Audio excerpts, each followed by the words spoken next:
Good morning, philosophers. I hope you had a great day yesterday and a pleasant evening. Let's continue. We're going to talk about Stoicism and the Meditations. We're continuing through the introduction to the book before we get to the good stuff. Do you hear my phone going off in the background? You know, I muted a lot of stuff. I uninstalled a lot of apps yesterday, and it still just goes, man. I gotta mute some more stuff today. Just a constant nag in my brain. It's like, go away, phone. Maybe I just leave the phone in another room and then just walk in and check it every once in a while. It's like, this is my brain, not yours. Okay. Stoicism and the Meditations. The late Stoicism of Epictetus is a radically stripped down version of its Hellenistic predecessor, a philosophy which, quote, had learnt much from its competitors and had almost forgotten parts of itself. Both these tendencies, the narrowing of the field and the eclectic borrowing from non-Stoic sources, can be discerned also in the Meditations.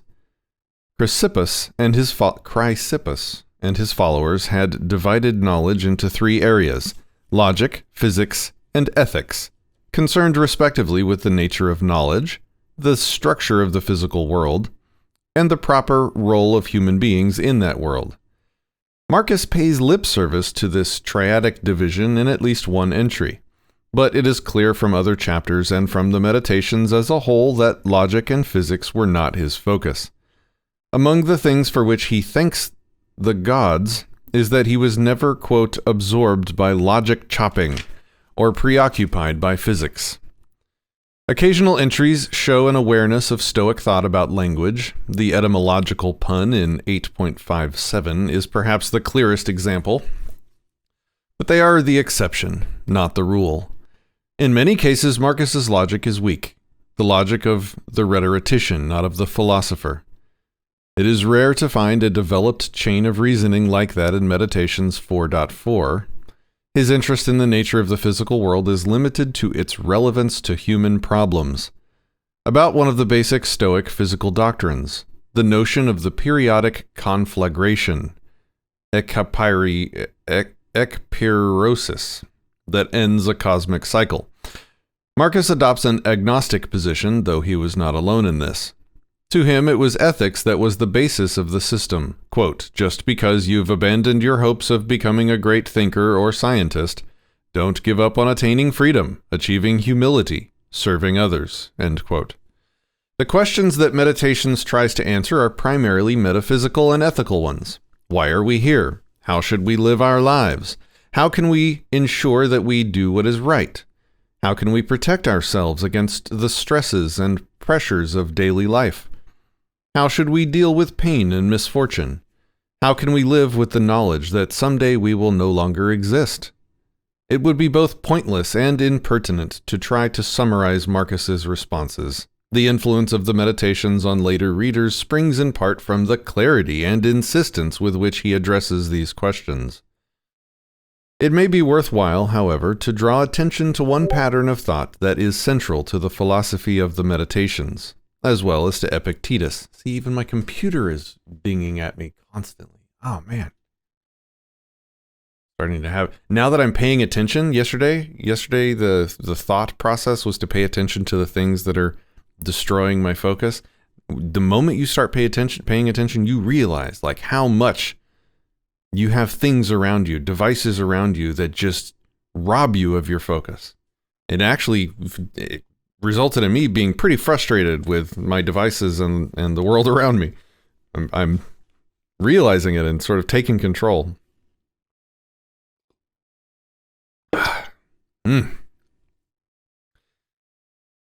It may be worthwhile, however, to draw attention to one pattern of thought that is central to the philosophy of the Meditations, as well as to Epictetus, and that has been identified and documented in detail by Pierre Hadot. Hadot, I don't know, sounds French. This is the doctrine of the three disciplines, the disciplines of perception, of action, and of the will. The discipline of perception requires that we maintain absolute objectivity of thought, that we see things dispassionately for what they are. Proper understanding of this point requires a brief introduction to the Stoic theory of cognition. We have seen that for the Stoics, universal order is represented by the Logos. The Logos infuses and is wielded out by our,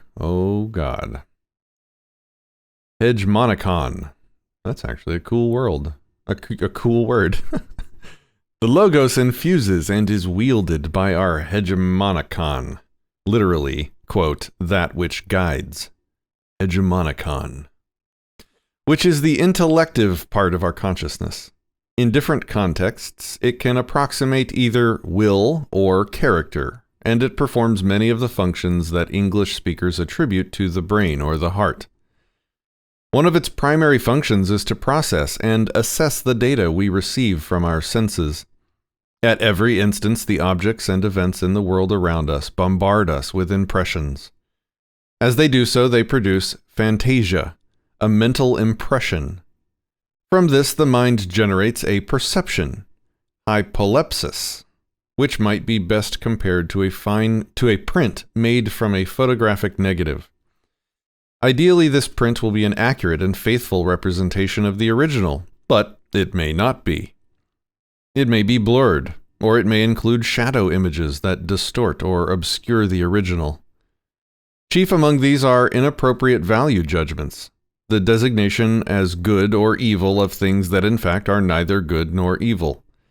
For example, my impression that my house has just burned down is simply that, an impression or report conveyed to me by my senses about an event in the outside world. By contrast, my perception that my house has burned down and I have thereby suffered a terrible tragedy includes not only an impression, but also an interpretation imposed upon that initial impression by my powers of hypolepsis. It is by no means the only possible interpretation, and I'm not obliged to accept it. I may be a good deal better off if I decline to do so. It is, in other words, not objects and events, but the interpretations we place on them that are the problem. Our duty is therefore to exercise stringent control over the faculty of perception, with the aim of protecting our mind from error. The second discipline, that of action, relates to our relationship with other people. Human beings, for Marcus as for the Stoics generally, are social animals, a point he makes often. All human beings possess not only a share of the Logos, but also the ability to use it. That is what makes us human and distinguishes us from other animals. But it would perhaps be more accurate to say that we are participants in the Logos, which is as much a process as a substance. Marcus himself more than once compares the world ruled by Logos to a city in which all human beings are citizens, with all the duties inherent in citizenship. As human beings, we are a part of nature, and our duty is to accommodate ourselves to its demands and requirements, quote, to live as nature requires, as Marcus often puts it. To do this, we must make proper use of the Logos we have been allotted and perform as best we can the functions assigned us in the master plan of the larger cosmic Logos of which it is a part. This requires not merely passive acquiescence in what happens, but active cooperation with the world, with fate, and above all with other human beings. We were made, Marcus tells us over and over, not for ourselves but for others, and our nature is fundamentally unselfish. In our relationships with others, we must work for their collective good while treating them justly and fairly as individuals. Sounds like collectivism. Marcus never defines what he means by justice, and it is important to recognize what the term implies and what it does not. All human beings have a share of the Logos, and all have roles to play in the vast design that is the world. But this is not to say that all humans are equal or that the roles they are assigned are interchangeable. Marcus, like most of his contemporaries, took it for granted that human society was hierarchical. I always mess this word up. When I record audiobooks, I mess this word up. I have had to re-record every single time I've tried to say hierarchical. Kill me. Let me try again. Human society is a single organism, like an individual human body or a tree. Oh no, I just skipped it. Marcus, like most of his contemporaries, took it for granted that human society was hierarchical. Ha ha! And this is borne out by the images he uses to describe it. Human society is a single organism, like an individual human body or a tree. But the trunk of the tree is not to be confused with the leaves, or the hands and feet with the head. Our duty to act justly does not mean that we must treat others as our equals. It means that we must treat them as they deserve. And their deserts are determined in part by their position in the hierarchy. Stoicism's emphasis on the orderliness of the universe implies a similar orderliness and harmony in its parts. And part of its appeal to upper-class Romans may have been that it did not force its adherents to ask difficult questions about the organization of the society that they lived in. Slavery. The third discipline, the discipline of will, is in a sense the counterpart to the second, the discipline of action. The latter governs our approach to the things in our control, those that we do. The discipline of will governs our attitude to things that are not within our control, those that we have done to us. Oh, I see. The discipline of action governs our approach to things in our control, those that we do. The discipline of will governs our attitude to things that are not within our control, those that we have done to us by others or by nature. That's really good stuff. Where's my highlighter? Oh, man. I'll do it later. We control our own actions and are responsible for them. If we act wrongly, then we have done serious harm to ourselves. Though not, it should be emphasized, to others or to the Logos. By contrast, things outside our control have no ability to harm us. Acts of wrongdoing by a human agent, torture, theft, or other crimes, harm the agent, not the victim. I don't think that's entirely true. Acts of nature, such as fire, illness, or death, can harm us only if we choose to see them as harmful.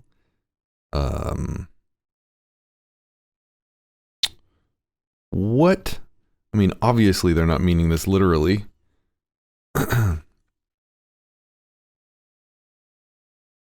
Acts of nature, such as fire, illness, or death, can harm us only if we choose to see them as harmful. I mean, I guess that's true. Harmful is a value judgment that we apply to something, even our own death. You know, I guess if we were sacrificing ourselves for a reason that we wanted to do it for, that we wouldn't consider that harmful to ourselves. We would consider that, you know, what we wanted to happen. Interesting. I guess that's the whole point of the discipline of will, in a nutshell. When we do so, we question the benevolence and providence of the Logos, and thereby degrade our own Logos. This, of course, we must not do. Instead, we must see things for what they are. Here the discipline of perception is relevant. And accept them by, Instead, we must see things for what they are, and then in parentheses, here the discipline of perception is relevant, and accept them by exercising the discipline of will, or what Epictetus calls, in a phrase quoted by Marcus, the art of acquiescence.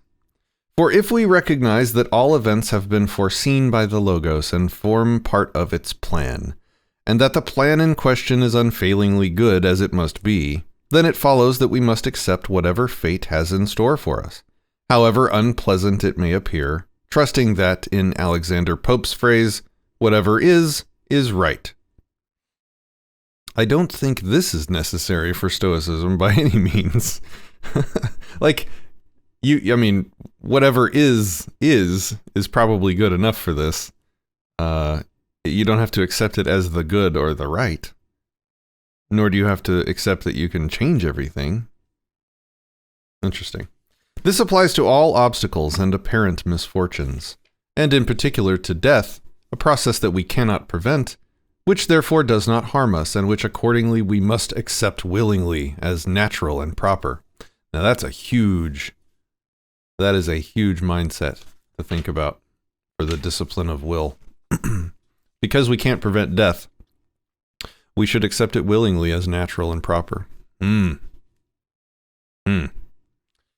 Together, the three disciplines constitute a comprehensive approach to life, and in various combinations and reformulations, they underlie a large number of the entries in the Meditations.